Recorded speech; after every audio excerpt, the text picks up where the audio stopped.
2014 నుంచి 2019 మధ్యన చంద్రబాబు నాయుడు గారు చాలా స్పష్టంగా రాజధాని ఒకటే ఉంటుంది కానీ అభివృద్ధి వికేంద్రీకరణ జరుగుతుందని ఆనాడు చెప్తాం జరిగింది అధ్యక్ష. దాంట్లో భాగంగా ఆనాడు ఉమ్మడి జిల్లాలకి ఒక్కొక్క సెక్టర్ ఫోకస్ అనేది ఇస్తాం జరిగింది అధ్యక్ష. ఒకసారి మనం చూస్తే కరువు ప్రాంతమైన అనంతపురానికి కియా మోటార్స్ తీసుకొచ్చారు, కర్నూలుకి అనేక రెన్యూబుల్ ఎనర్జీ సంస్థలు తీసుకొచ్చారు, చిత్తూరు కడపకి ఎలక్ట్రానిక్స్ మ్యానుఫ్యాక్చరింగ్ సంస్థలు తీసుకొచ్చారు. ఇంకో పక్కన నెల్లూరులో కూడా చూస్తే మన విండ్ టర్బైన్ మ్యానుఫ్యాక్చరింగ్ కానివ్వండి, సెల్ ఫోన్ తయారు చేసే సంస్థలు కానివ్వండి, ఇవన్నీ కూడా తీసుకొస్తాం జరిగింది. ఇంకో పక్కన ఉభయ గోదావరి జిల్లాలు కూడా పెద్ద ఎత్తున ఆనాడు ఆక్వాని కూడా ప్రోత్సహిస్తాం జరిగింది. ఇంకా ఉత్తరాంధ్రకు వచ్చే గల ఐటీని, మెడికల్ డివైసెస్ మ్యానుఫ్యాక్చరింగ్, ఫార్మా అని చాలా స్పష్టమైన కార్యాచరణ ఆనాడు చంద్రబాబు నాయుడు గారు నియమిస్తాం జరిగింది. దాంట్లో భాగంగా అధ్యక్ష మీరు ఒక్కసారి చూస్తే కేంద్ర ప్రభుత్వం అంటే రాష్ట్ర విభజన చట్టంలో ఉన్న సంస్థల్లో కూడా ఏదైతే ఆంధ్ర రాష్ట్రానికి ఇస్తానని హామీ ఇచ్చారో అది కూడా మీరు చూస్తే ఐఐటి తిరుపతికి, ఐఐఎం విశాఖపట్నం కి, ఐజర్ తిరుపతికి, ఇంకో పక్కన ఎన్ఐటి తాడేపల్లిగూడెం,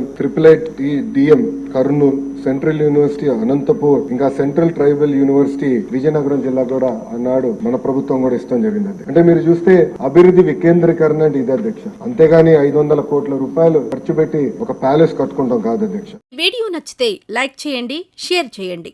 మరింత సమాచారం కొరకు మా ఛానల్ను సబ్స్క్రైబ్ చేయండి.